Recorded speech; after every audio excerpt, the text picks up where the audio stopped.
he flagged me down, and I stopped, and he was like, yo, meet me, man, in about an hour. And I said, okay, but I never showed up because I thought it was just another cat saying he wanted to do something. I used to get those offers all the time. You know, I was working with Nate.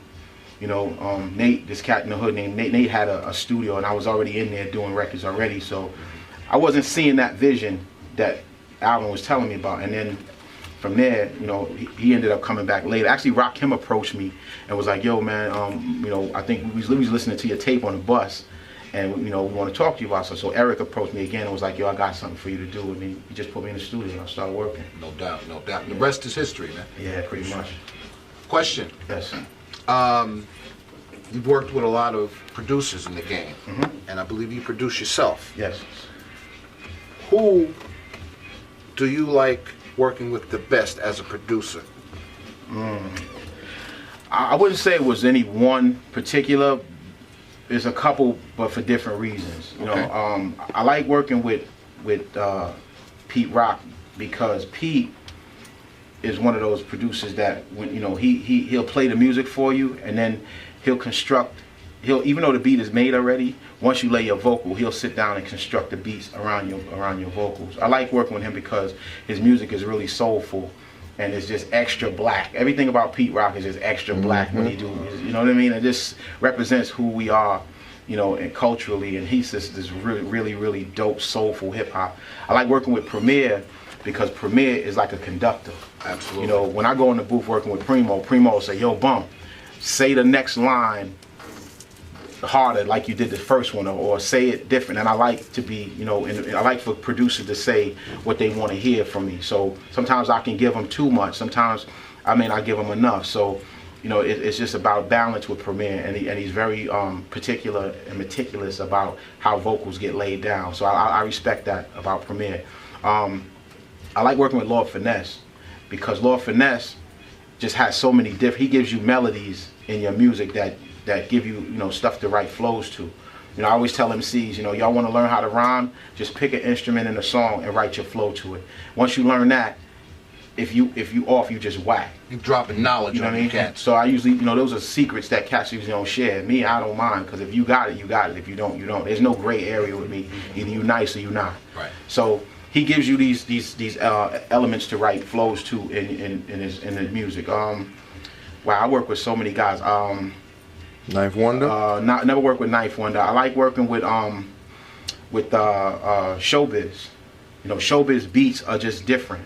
You know, he's not afraid to try different patterns and different pieces, like different. He puts different pieces in records that give you different ways to go. You know, conceptually. You know what I mean? Just different concepts and stuff like that. There's just a bunch of guys that I work with. I really very rarely work with you know, too many guys outside of my circle, unless the music is just insane. You know what I mean? Like, I work with cats that come to me with beats. I listen to them, and then if they got some fire, then I rock to it. But you know, I'm not known for just throwing my voice on everybody's stuff. So all right. I kind of preserve myself that way. Let's fast forward. Yeah, for sure.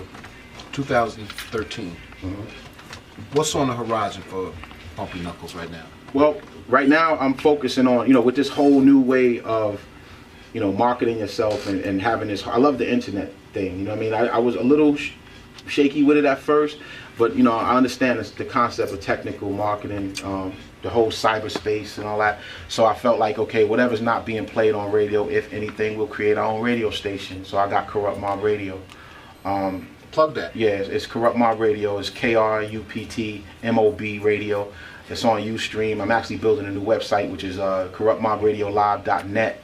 Okay. And I got so far scheduled 2 shows. I do 2 shows a week. I do Mondays, I do classic hip hop, and on Thursdays I play all the underground stuff. Like, I'm kind of doing the same thing I do tonight. I do it all every week.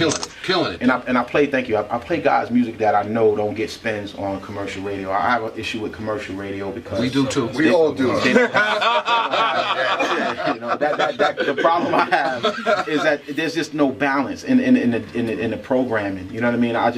That's my only issue. I don't have a problem with guys rhyming like Drake and all that. That's just what they do. You know what I mean? And you can't expect everybody to sound the same. So I understand that you're a bit different, but it's not the artist that I'm concerned about. It's the people that are playing the music. They should give people more of a balance. So I feel like I just created my own radio broadcast so that I could show these cats some love. I got an album coming out with DJ Wayne Ski called A Black Card. He's a producer that's from Brooklyn. Young cat, got nice music, man. Good boom bap stuff. I got a album called Wisdom and Strength with one of the new MCs. This kid's name is Sa-Ari the Kid.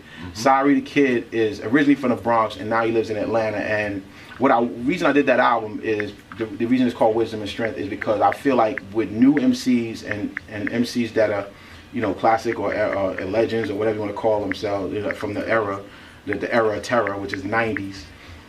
There's no trade-off of wisdom and strength, and what that is we've been down a lot of roads that these young cats are traveling, and if we would share more knowledge instead of bashing them about how whack we think they are, I think you could build an army, a new army, you know what I mean? And when you start telling these cats that the wisdom is what we give them, the strength is what we receive, that's the trade-off. So when you go bar for bar with a new cat and it's hip-hop, and you know, if you don't want to hear one that sounds like it's from Atlanta or from the South, then give them something else to rock on and teach them how to do it. So this is what I did. I'll play you some of that.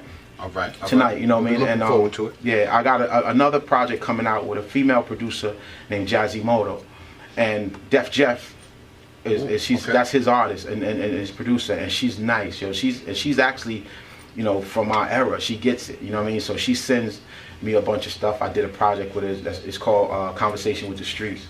Okay. What I do is I just make projects. I just put together projects. I got an album with a joint called an EP with a cat from Detroit named V Styles, called Real Spit, coming out. You know, V Styles is another cat. I took him in and I said, yeah, I want to bring you into my studio and I want to coach you through these vocals. It was a project that we did so that I could show him that I saw him as a better MC than he was showing everybody. So I kind of gave him some wisdom, put him in the studio, pulled up some beats, and we worked through the vocals till we got it where it needed to be. And I said, okay, I'm gonna throw verses on each one of these and we get a project like that. So when you put out these projects, you know, everything is about having you know, the artwork, the music put together, having it set up and timed releases. You know what I mean? It's not just about throwing records out, because like in the words of Eric B, man, these songs at some point got to pay the bills. So if you set it up properly and not just randomly flying music all over the place, it'll live longer. You know, it'll stick in people's minds a lot longer. It's business. People keep forgetting that we're in a listening business. And if you just start flying records all over the place, you know, you get a frisbee party. You know, you get no doubt. You know what I mean? No doubt. That's what it is.